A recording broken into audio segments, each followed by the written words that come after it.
सो यार आपको क्या लगता है, what do you think we will study in this chapter?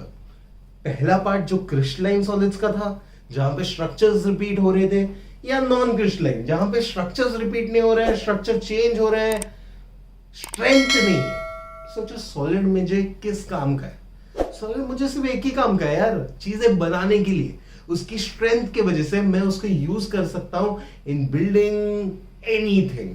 सो मुझे पढ़ना पड़ेगा the crystalline side of solids, and ये क्रिस्टलाइन सॉलिड जो है उनमें क्या अलग अलग अरेंजमेंट्स है एक्सेट्रा। सो इस चैप्टर में हम जो थियोरी हमने पढ़ी उसके बाद directly we are going to speak about the arrangements in these solids. NaCl का हमने अरेंजमेंट देखा, वैसे ही और भी बहुत सारे अरेंजमेंट्स हमको पढ़ने हैं, right? So let's dive right into what are these arrangements, how are they classified etcetera, right? Let me take an example. When we are talking about building things, we are building walls, we are building fences, etc. So एक दीवार कैसे बनती है? Bricks lay down करते हैं, but मुझे जितना पता है bricks कभी ऐसे नहीं lay down करते, never. मुझे नहीं पता यार, this would be so much easier, but laborers usually, and 100% I think I'm right, always place a half a brick here, and then a brick here, and then a brick here, and half a brick here. This always is the pattern in which they start filling the blocks. तो आपका wall जो है ऐसे बनता है ना? तो अगर मैं बात करूं इसमें एक पैटर्न ढूंढने की, इसमें एक स्ट्रक्चर ढूंढने की, तो क्या आप एक पैटर्न देख सकते हो, आइडेंटिफाई कर सकते हो? आई नो कोई भी लेबरर उल्टा वॉल नहीं बनाता, बट ठीक है, एडजस्ट करो। सो आई थिंक मुझे एक रिपीटेड फॉर्मूला मिला, and that repeated formula is something like this.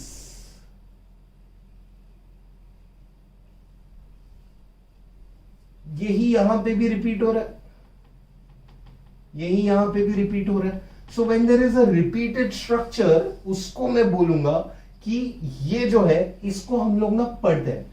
But अगर आप देखो यहां पे ऊपर वापस रिपीट नहीं हो रहा, और ये बड़े बड़े ब्रिक्स को पढ़ना काफी आसान है। क्यों आसान है? क्योंकि अगर मैं बात करूं ब्रिक्स की, तो they are square, there is an understanding. Cube को इमेजिन करने बोला तो इमेजिन हो सकता है, बट हमारे दुनिया में हर एक चीज जो बना है, जैसे वॉल का बिल्डिंग ब्लॉक है ब्रिक, मैटर का बिल्डिंग ब्लॉक है एटम, और एटम होता है, गलत गोल नहीं होता, एटम स्फेरिकल होता है। And when I ask you, or I give you million years to draw a spear, you will end up with something that looks like this, because whenever we are drawing something we end it up as circles, and circles are easy to understand, but spears not so much. So इसीलिए हमारे साइंटिस्टों ने बोला कि यार let's not try to imagine spears, let's take these atoms and उनके nucleus को हम लोग एक पॉइंट पकड़ते हैं, और इस पॉइंट को हम लोग बोलेंगे lattice point. To give you or to explain you better, let me have a lattice point for a brick. तो अगर मैं ब्रिक की बात करूं तो ये उसका हो गया lattice point, centre of the brick. ये उसका हो गया लैटिस पॉइंट, ये हो गया लैटिस पॉइंट, ये हो गया lattice point. If I keep drawing the lattice points, you will see a clear emergence or a repetition of a structure, and that is a structure of a rhombus. अगर अभी भी नहीं समझा तो देखो, अब देखो, there will be a repeated structure. This my dear friend is a repeated structure. दिख रहा है? तो हम लोग इस रिपीटेड स्ट्रक्चर को बोलेंगे एक यूनिट सेल। क्या बोलेंगे? Unit cell. और इस यूनिट सेल को हम लोग पढ़ेंगे, रिपीट हो रहा है रोम्बस अगेन एंड अगेन, यहां पे रिपीट होगा, and this will keep going. So what we are going to study is something that we are going to learn is unit cells. Now unit cells are the basic or the most repeated form of a structure. समझ में आया सबको?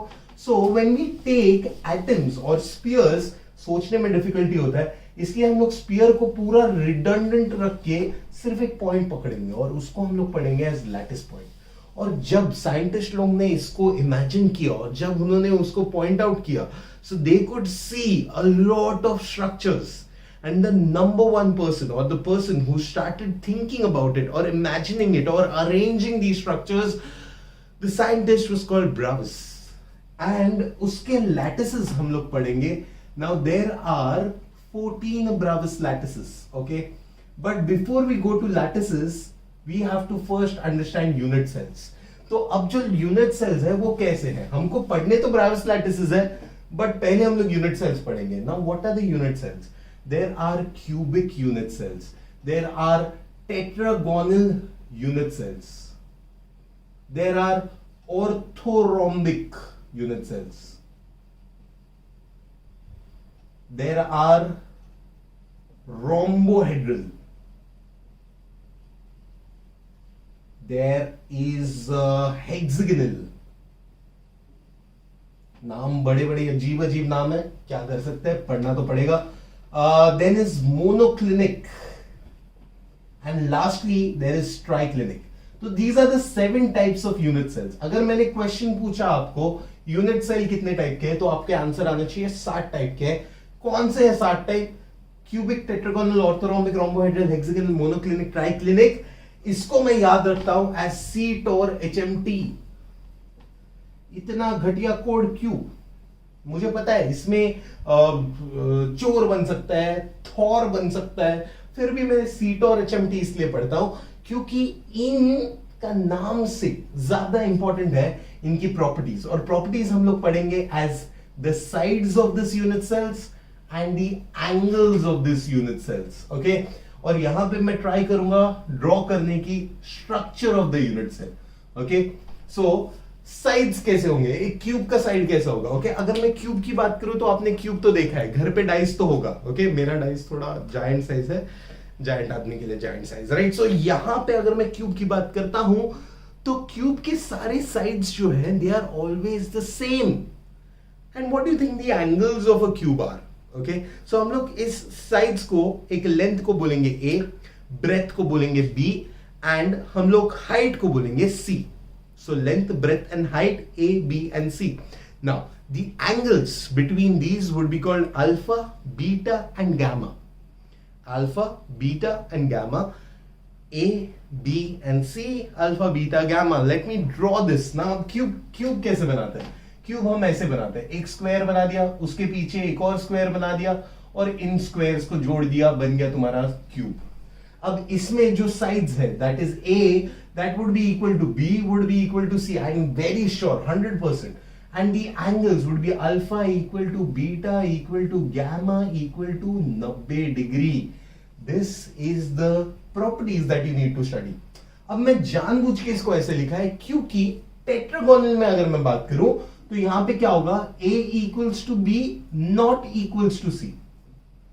और यहां पे angle होगा alpha equal to beta equal to gamma equal to 90 degree. अब when I talk about tetragonal, क्या मैं बोल रहा हूं टेट्रागोनल कुछ होगा ऐसे.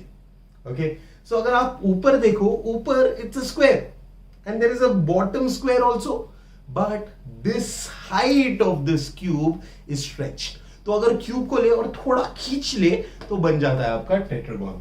अब ये जो टेट्रागोन है that is a very common site, but इससे भी कॉमन होता है ऑर्थोरोम्बिक. यहां पे अगर आप देखो A will be equal to P, but it is not equal to C.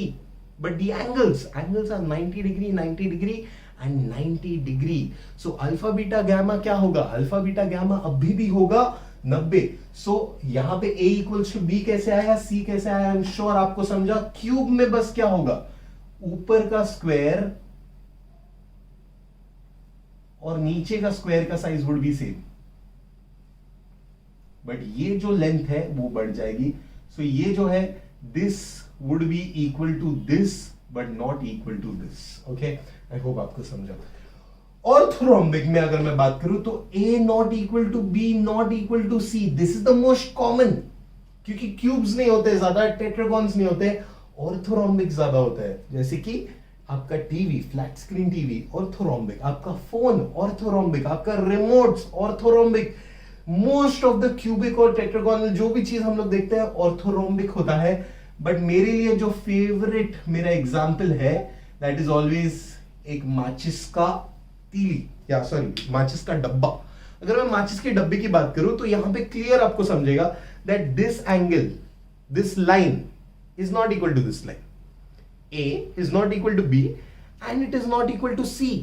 So sides सारे अलग है, लेकिन मेरे को बताओ एंगल क्या है? ये एंगल भी 90 डिग्री है, ये एंगल भी 90 डिग्री है और ये एंगल भी 90 डिग्री है। तो अल्फा भी 90, बीटा भी 90 और बेटा गामा भी 90 और A B जितना नहीं है, B C जितना नहीं है। तो यहां पे मैं ये काश चिपका देता, बट आई होप आपको स्ट्रक्चर समझा है, राइट?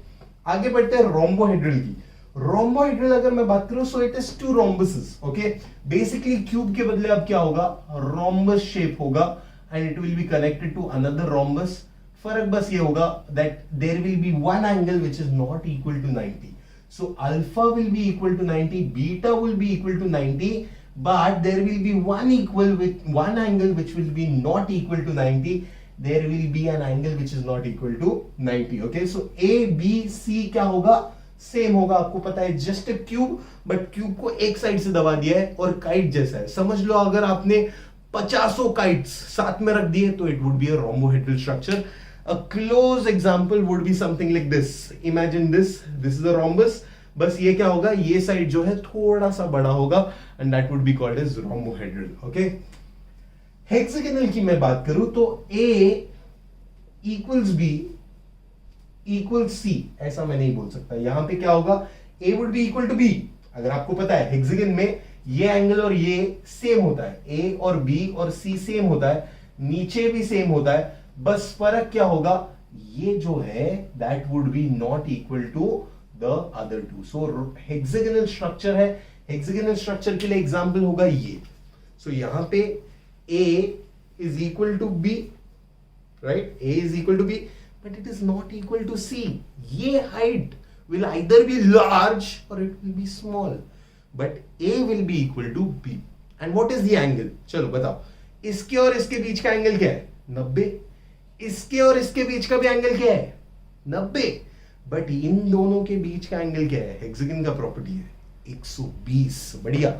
सो यहां पे मैं लिखूंगा that alpha is equal to beta is equal to 90 but not equal to gamma and that gamma is equal to 120 degree। थोड़ा पढ़ना पड़ेगा। मोनोक्लिनिक की अगर मैं बात करूं, A not equal to B not equal to C।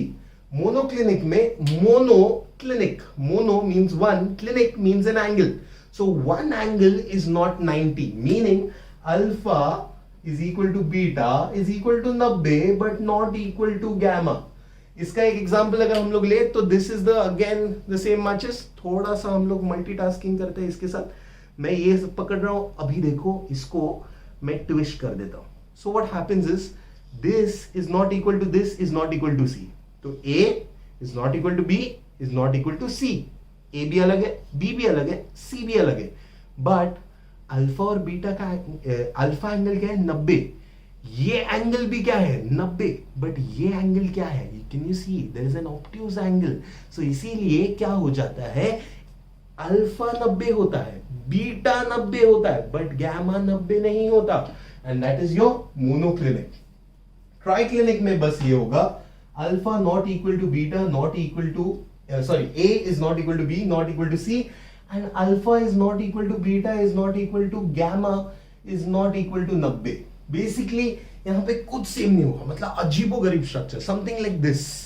यहां पे A is not equal to B is not equal to C।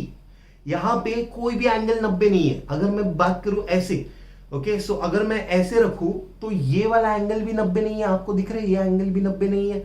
अगर मैं बात करूं ये एंगल की तो ये एंगल भी 90 नहीं है, दिख रहा है, और ये एंगल भी 90 नहीं है, इट इज स्लाइटली टेढ़ा। 90 का एंगल नहीं है, थोड़ा सा 90 से ज्यादा है, ये एंगल 90 से थोड़ा छोटा है।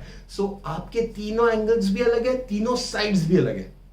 तो अभी इस तरीके से ही क्यों पढ़ा, तो अगर देख रहे हो बहुत कुछ रिपीट हो रहा है। A equals B equals C, A equals B not equal to C, A not equal to B not equal to C, यही तीन वापस रिपीट हो रहे हैं यहां पे।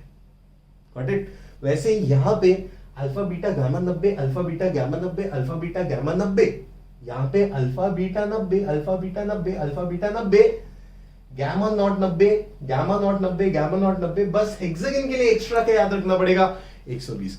और भाई इतना याद नहीं रख पाए तो क्या कर पाए, है ना। और ट्राई क्लिनिक में क्या है, अजीबोगरीब सारे स्ट्रक्चर्स अलग है, सीट और HMT। अब इसमें जो है हर एक के अलग अलग टाइप्स है। जैसे क्यूबिक में there are 3 types, simple cubic cell, body centred cell and face centred cell. Simple, body centred, face centred. Chill मारो, सिखाया नहीं है, सिर्फ नाम बोल रहा हूं। टेट्रागोनल में there are 2, simple and base centred. Simple and base centred, यहां पे है बॉडी सेंटर्ड, यहां पे है बेस सेंटर्ड। ऑर्थोरोम्बिक में है 4, simple, body centred, base centred, face centred. 4। Rhombohedral में है 1 सिंपल और दूसरा बेस सेंटर्ड। हेक्सागोनल में है 1, मोनोक्लिनिक में है 1, ट्राइक्लिनिक में है 1। सिंपल को हम लोग एक और वर्ड पढ़ते हैं, प्रिमिटिव। तो यहां पे आ गए 3, 2 5, 5 और 4 9, 9 और 2 11, 12, 13, 14। These 14 are the Bravais lattices. I hope आपको समझा।